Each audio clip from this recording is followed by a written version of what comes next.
If you're trying to plan a motorhome trip into Europe and feeling overwhelmed, you are not alone. One of the biggest mistakes I see people make is starting in completely the wrong place, pun intended, and making it so much harder than it needs to be. So today I want to share a clip from my recent Europe touring workshop, which breaks down step by step exactly how to start planning your trip, how to figure out the basics and the bones of it, and then build it up from there so it doesn't feel overwhelming and the whole thing makes sense. If you stick with me, the next 10 to 12 minutes will make planning your future road trip so much easier and remove all of that stress. If you're new here, hi and welcome. My name is Kat.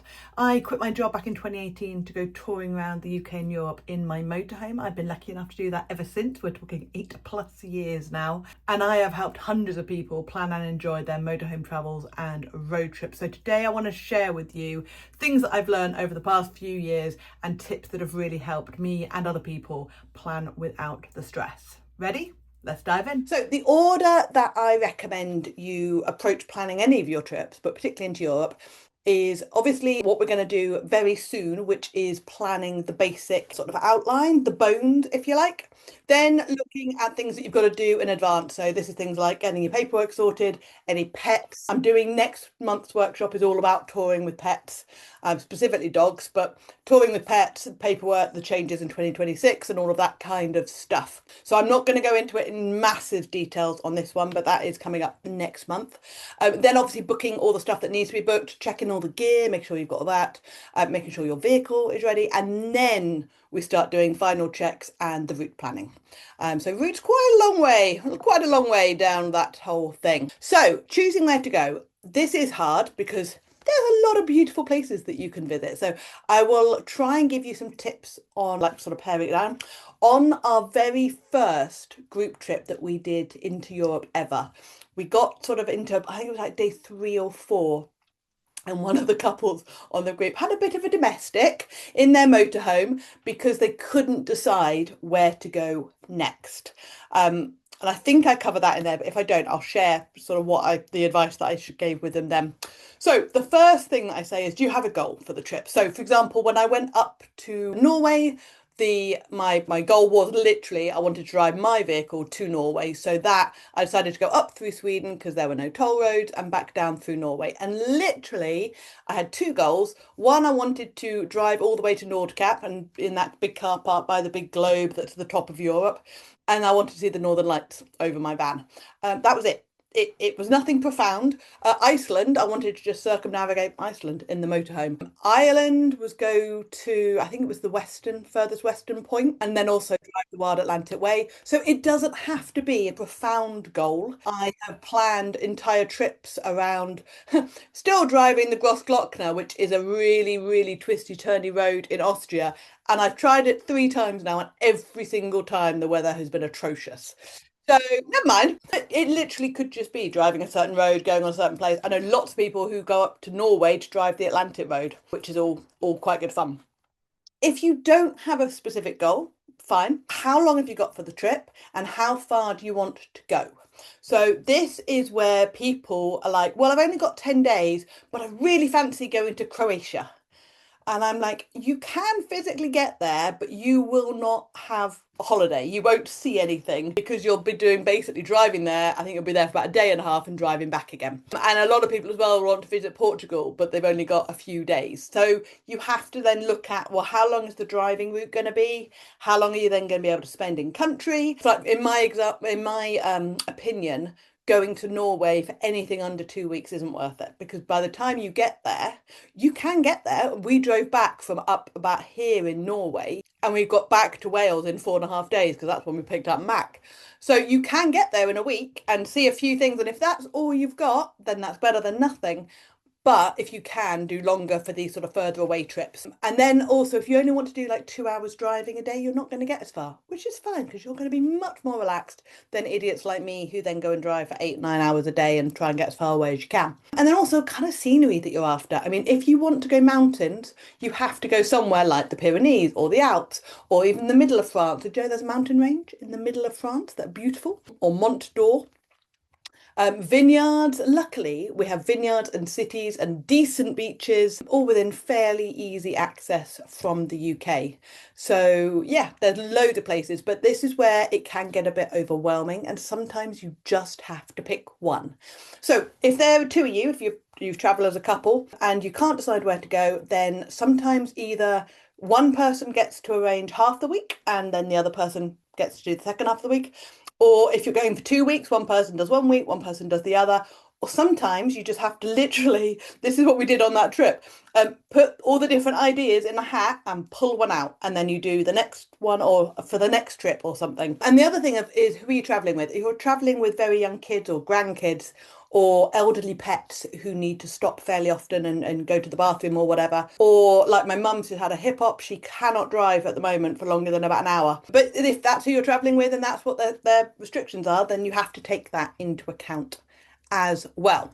So a few more places that I think are really good, easy access, easy to get anywhere from if you're new. So in France, I would pick the Loire Valley.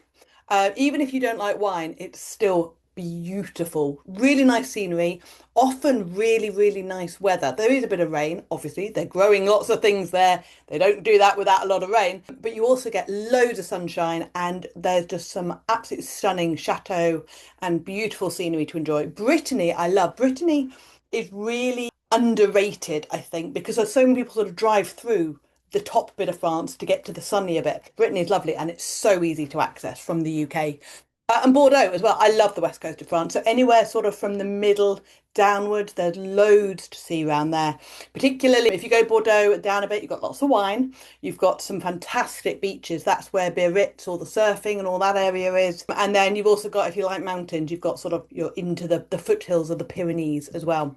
Germany, obviously Black Forest and Romantic Road. It's so easy to drive to Germany, as hopefully everybody who was on the Germany trip. It's quite a long way, but it is an easy just driving down motorway roads. So loads to see when you're there, loads of beautiful castles, villages, and all of that kind of stuff. And they've also got a huge range of options between campsites and stellplats that are quite easy to use most of the time. There's always a few exceptions to the rule, but it's quite easy to find and use places. One notable exception to that is if you're going to Neuschwanstein Castle, which is the Disney castle, which I highly recommend you visit. But if you go there, you're not going to find wild parking spots. There are very few airs around that area. I would recommend booking up campsites if you're going near Neuschwanstein. Where's my clicker? So Italy, the lakes and the Dolomites. Now, this is slightly further. Again, you can do it down major roads. You don't have to go over mountain passes and stuff. The summer in the Italian lakes is insane. Our very, very first ever trip to Europe was to the Italian lakes. And it was beautiful and the weather was amazing and you could not move. It was heaving. The campsites were heaving. We thought we would be able to stay at Airs. You couldn't get in them. The queue was down the road to try and get a spot at these Airs because you were paying then about 10 euros. I'm sure it's probably gone up to 15 or so now, but you were paying about 10 euros a night and the campsites were like 40, 50 euros for the night. So it's a big difference. I get why people like the Airs. But so don't go in July and August, but it is absolutely stunning. And if you like hiking and mountains, go to the Dolomites. It's absolutely magic. And then Netherlands and Belgium. So I'm amazed how many people have never been to the Netherlands or to Belgium because it's so close to the UK. It's really easy driving. It's flat. And there's loads of cycling around. If you've got bikes as well, perfect. And the Netherlands particularly is one of my favourite countries because it's just really friendly. They speak incredible English. And then, yeah, you've got windmills and tulip fields and all of that stuff. I went to the tulip fields about this time last year. It was absolutely fantastic. Right, so starting to plan your trips. Once you've asked the initial questions and you've got sort of a rough radius, you can then start narrowing down your options and picking a place. So this is where having an idea on the kind of holiday you want to do. So for example, when we were touring with our daughter, she was doing history, GCSE. So she was also learning about World War II and we wanted to show her some of the places she was learning about. So we started taking her to some of the places where the battles were or like the Menin Gate in Ypres. So all of this kind of historical stuff that we had heard about. And then once you have picked either a goal or an area, this is when you can do the research. So things to see. I like to do attractions, so things to see, things to do, fun places to visit, all of this kind of stuff. You can start researching specific campsites if you like. I was doing a video for somebody the other day in the Wandering Motorhome Club. Jane asked a question, and I went down this rabbit hole.